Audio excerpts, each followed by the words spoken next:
told me, hey, I got something fantastic to tell you.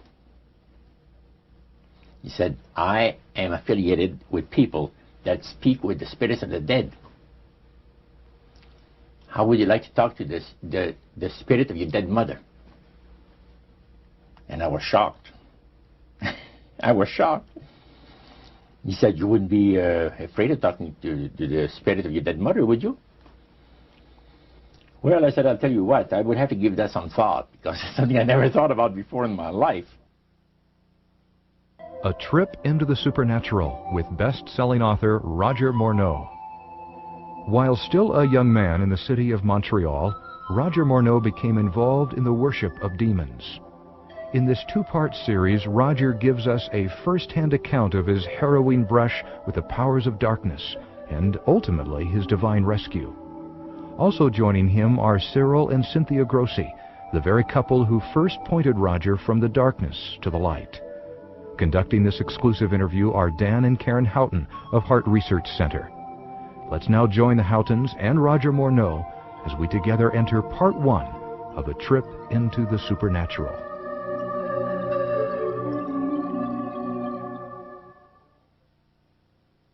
How in the world did you ever get involved in praying to demon spirits?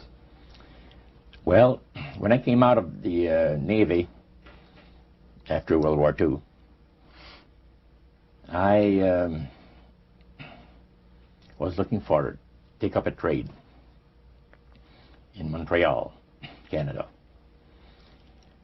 And at that time, I ran across a fellow that had been on a particular ship with me. And he said, hey, Morneau, you're alive. How nice to meet you. He says, let's have dinner tonight. I said to my boss, can I have the evening off? Because I was the assistant to the Windsor bowling alleys and billiard, you know. It's the high-class place in Montreal where all the dress manufacturing people go and relax. So I got the evening off, and I went out. We went out and had dinner. He told me, hey, I got something fantastic to tell you. He said, I am affiliated with people that speak with the spirits of the dead. How would you like to talk to the spirit of your dead mother? And I was shocked. I was shocked.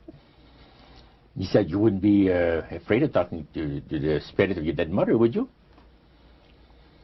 Well, I said, I'll tell you what, I would have to give that some thought, because it's something I never thought about before in my life. Most of us probably haven't. A little afraid of something like that. Well, he says, you know, it's written all over your face. You're afraid of going to a seance. But he says, I know you. He says, you're going to come. And then he started to tell me how brave I was when I was aboard ship, you know, different things. He says, you're not the same man. You've changed. You're chicken. That's all I needed to hear. I said, when do we go to a seance? So one Saturday evening, we were in the place. It was the very first time. Very beautiful place. The medium was a lady. She had a gorgeous new home in Montreal. And there were about 20 invited guests there, which I was one of them.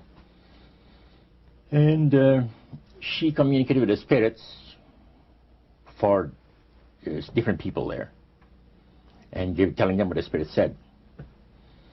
And then there was one lady that had been talking almost continually before the seance started, and she didn't believe in the dead appearing and all of this and all that. And she said, well, I would have to see my dead sister, she says, to believe it. So while the seance was going, one man said, I would like to talk to my friend that died 6 months ago, but I don't want him to appear. Just want to talk to him, because he says, I don't trust you talking to my friend for me. So the medium says, let me inquire of the spirit. Yeah, the spirit will talk with you. And that big masculine voice was heard in the place. It says, hi, Frank. It's nice of you to ask for me to talk with you. And they had a little chat. And after it was over, Frank says, this is the greatest thing on earth, to be able to talk with the spirits of the dead. Then the medium said, we have a very special surprise tonight for you people. A spirit will manifest itself openly here in a few minutes, and it's like a big gust of wind hit the building and right through the wall.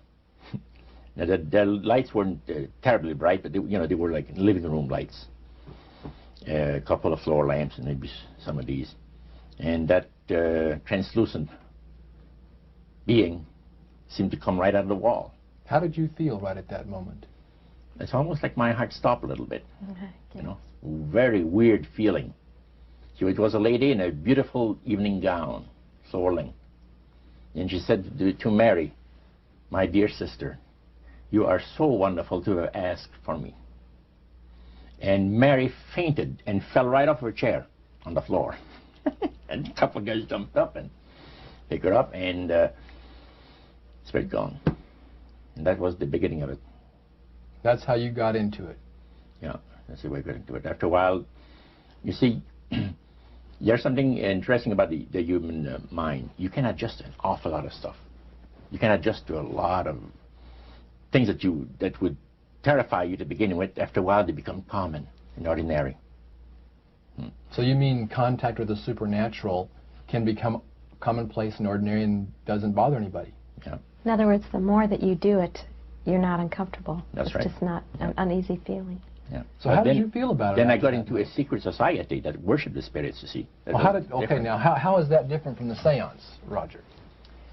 It happens that the seance are not involving in many ways. But when you get into a secret society of spirit worshippers, then, and especially when you're invited there by the direction of the higher-ups in the spirit world, you never get out of there alive. And this is exactly what my friend and I were up against. We didn't know anything about it. And there was a very, very popular big band leader. Jazz musician? Band, yeah. Very famous. He played a lot in Montreal, Canada, Vancouver, the big cities. And one night we went to one of these seances, and he was with his wife. Now the spirits had told him what to do. Spirit told him, there's two of these guys, give the names, and your wife will want to talk, we'll make it so that your wife will want to talk to the medium when you say that you want to go home because you're tired. As soon as you see that these guys are starting to want to leave, then leave with them at the same time. And as you get outdoors, you ask them if they're driving. They'll say, no, they're going to take the tramway a couple blocks away. Well, you invite them to get in your car with you, and that you will take them to a fancy restaurant and treat them to some good food and talk about the merchant navy. And that's what the guy did. And there we were in this plush restaurant, pulled into a little alley, and I can still see it like it was yesterday. Just enough room to pass the car, back alley, that happened to give on a restaurant that was on St. Catherine's Street, which is the main street of Montreal. And that was quite an evening. So Roger, you're at this restaurant. What happened? Well, after we were seated, in entering there, the place was just full, packed tight. But there was a couple of tables against a wall that had a reservation sign on it. And the owner of the place recognized the band leader and came and said, good evening, and you gentlemen want a table. So you're one of the reserve people. So we sat there, and we had our favorite alcoholic beverages, you know. And as we talked, the band leader says, how long have you fellas been involved with sorcery? And he shocked us a little bit. And I said, exactly what do you mean? Well, he said, you know, what you people are doing, talking to the supposed spirits of the dead. He says, this is silly.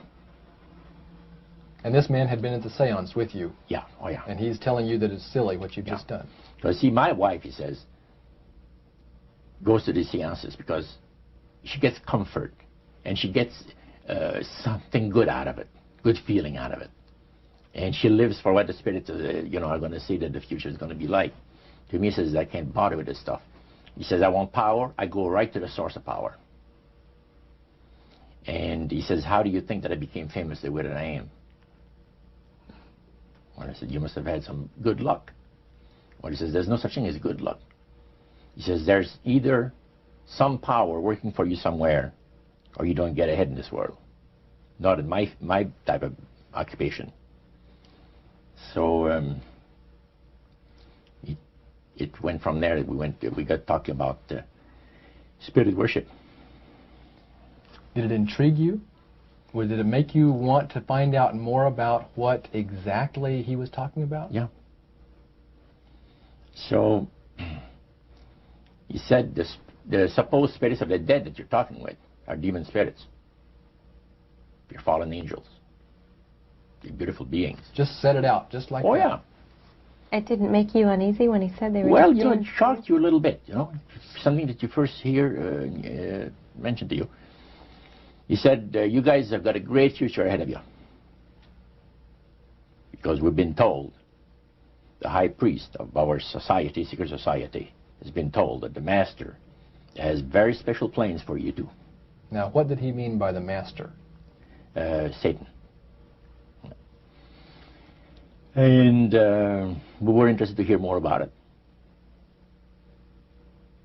And he told us, he says, look, we worship spirits. We worship Lucifer and all his angels. They're just as beautiful as they did before they were cast out of heaven. He says there was a misunderstanding in the whole thing. He says among the inhabitants of the galaxies. And he says our master was misunderstood. And God did not bear with him like he does with people that make mistakes today. So we're in a warfare, good against evil. And we happen to be the evil ones, but we're not that bad. He says, I look at this business between the forces of good and evil. He says, you believe in one person believes in God, and everyone believes in Lucifer. It's like politics. So the great controversy is real. And you've heard someone talk about it that's on the other side. And to these people, they are sold to the fact that Christ will not return to this planet with power and great glory. He's going to abdicate all claims to the planet, because the high priest once said that Christ will abdicate all claims to the planet because he knows that it is lawfully and rightfully Satan's. And at that time, he says, Lucifer, you mentioned Lucifer a lot of times, but they mention Satan also. He says, the master, usually they like to talk about the master. The master will resurrect his people from the graves. Now, George is telling you all this, or the high priest? George. Okay, when the evening wound down, and you're putting a cap on all that, you guys had consumed some alcohol.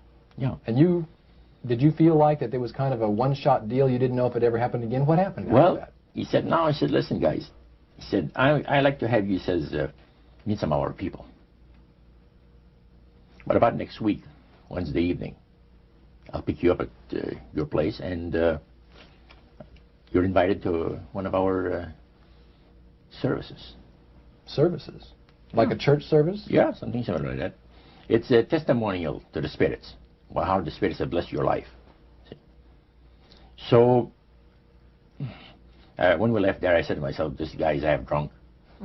I'm not going to hear from him again, But it was true. Wednesday night came, he was there with his big Lincoln, step in, and we went to one of the most beautiful area of Montreal. And the place was a mansion. Now, a mansion is usually very large. We call this a small mansion. It was beautiful. Most beautiful place. Yeah. Roger, your friend George took you and Roland to this mansion where people worshipped the demons. What was it like there? What kind of people were there? Well, it was a big surprise for me, as I kind of made up in my mind an idea that they were going to be rough-looking characters.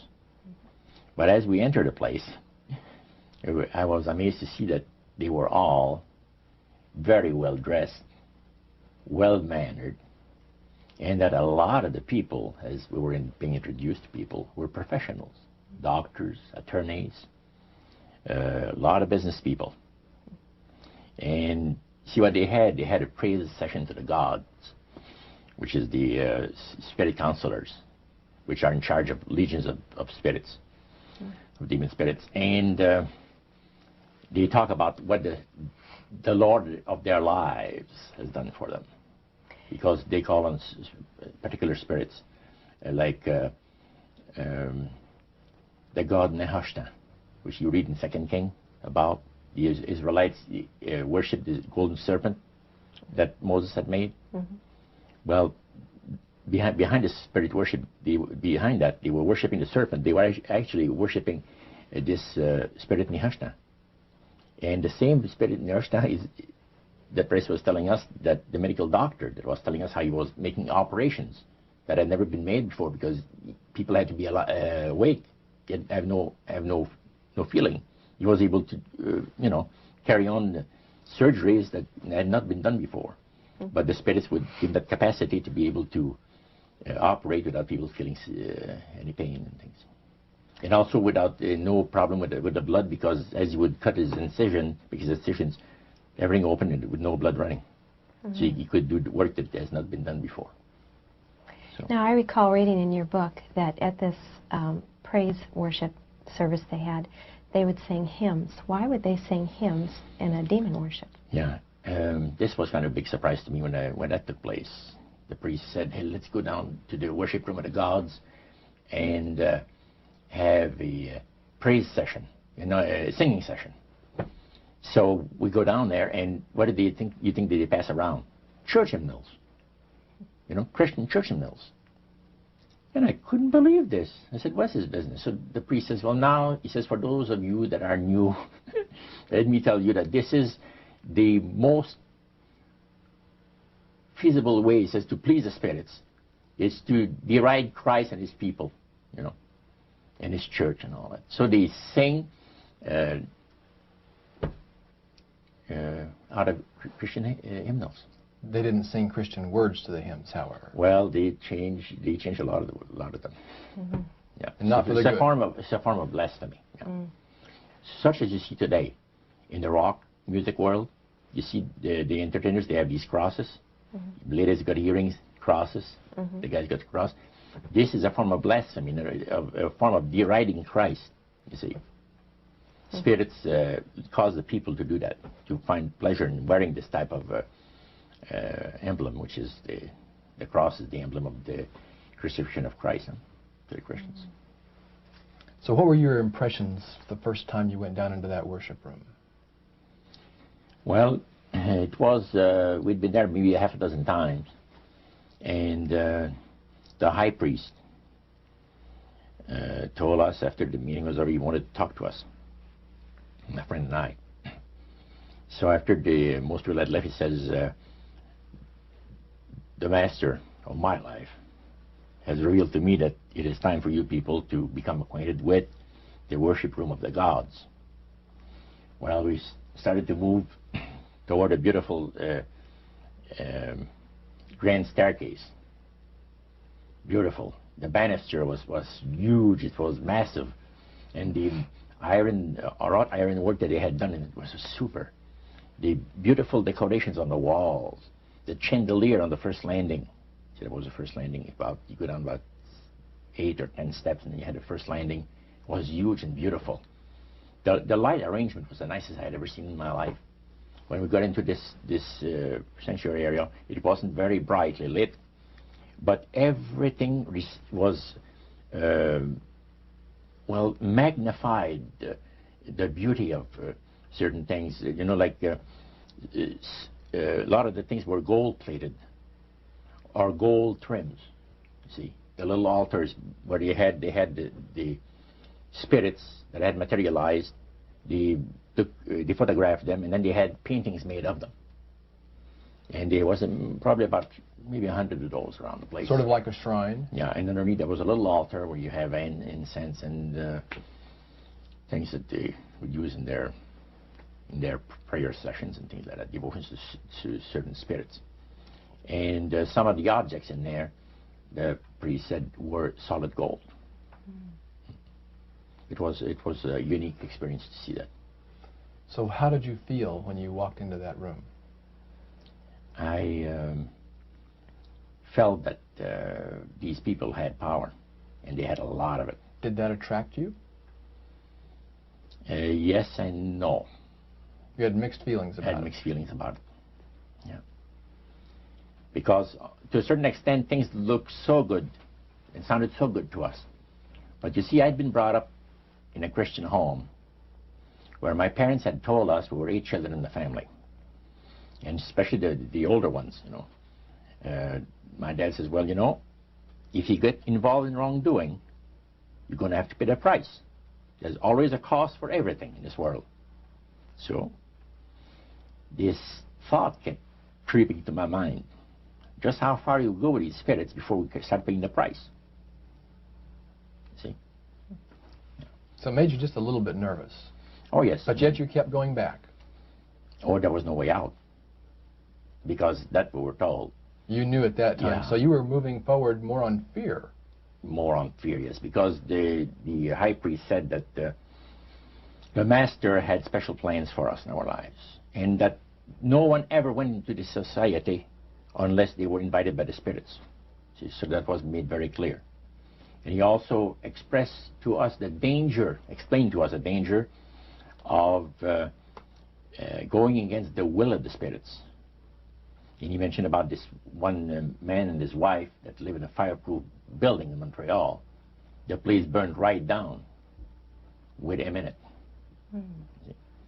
He was one of their members that had decided that, well, he wanted to think things over. He was not going to get initiated at a time that the spirit said he would like him to be initiated into the society.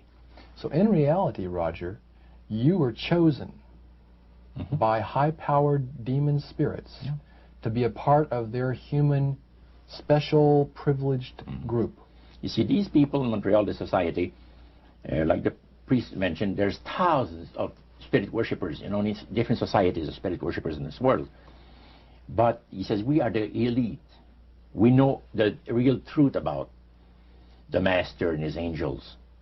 And they're not hideous-looking beings. They are gorgeous creatures. And from the paintings that they had on the wall of the walls of that worship room, they were unique beings. Especially there was a painting full length painting of the fallen Lucifer above his altar, and that was very fascinating because he looked like a man of great intellect, high forehead, the way that he looked with his eyes, the way he had the eyes looking. It gave you a depth of perception of somebody that is very, very knowledgeable and powerful. Yeah. So Roger, this high priest that you talked about, he is the one that ushered you down into the worship room. Was he also the one that led out in the praise sessions that you talked about? Yes, and he had an assistant also, another priest. Okay. Now, when you would go to these praise sessions, what kinds of things happened at those sessions? Well, there's a lot of success stories. Positive mental attitude kinds of things? Well, yes, a lot of success stories. The masters has done this for me and that for me. I remember one lumber dealer, he had like half a dozen different operations in the province of Quebec. And everything that he touched seemed to turn to money. You know? And he was telling about it. And then there's this other person that was a clairvoyant that would work only for the wealthy people, only for the super wealthy. He says, I have the know-how, they have the means, let them pay. So he advised in business transactions, they would come to him and say, listen, I look at this deal that I might get, you know, this factory or whatever it is, because this person was interested in industrial real estate, see. And he would talk to the spirit, and then the spirit was audible to him. See, you could hear the spirit talk to him, but the man did not hear. So the spirit was telling him the clairvoyant what, well, he called himself an astrologer, reading the moons and the stars, and, you know. Now, what was the term you used for his title, this man? Clairvoyant. Clairvoyant. Oh, clairvoyant. Clairvoyant. Okay. Yes, and it was interesting. This person stood up and says, I had a nice little experience last week. And he says, the masters, he says, they take care of you. This lady and her husband brought him, to this astrologer, a bundle of money. They said, this is the deal that you... And he works at only on percentages. Only on percentages. He doesn't work for set amounts of money. Only percentages of what the people are going to make. So he said, they brought me a substantial amount of money. And they were very happy with it, and I thought it was very reasonable. But then my guide, spirit, says, ask them when they're going to give you the other $1,700 that is really yours. And he says to the folks, I would like to know now, before we leave here, when will you have the $1,700 to give me? That makes up my part of, you know, rightful part of the deal. The wife fainted, and the husband says, we'll have the money for you within 24 hours. So that was this type of priest. So he was thanking the demons for helping him to know that. Oh, yeah. Demon spirits, yeah. At what point did this demon worship start to affect you personally, Roger? Well, it wasn't too long that the priest mentioned to us that the time had arrived for us to start trusting the spirits and give the spirits a chance to work for us. And there was a number of gifts that you could choose from. You see.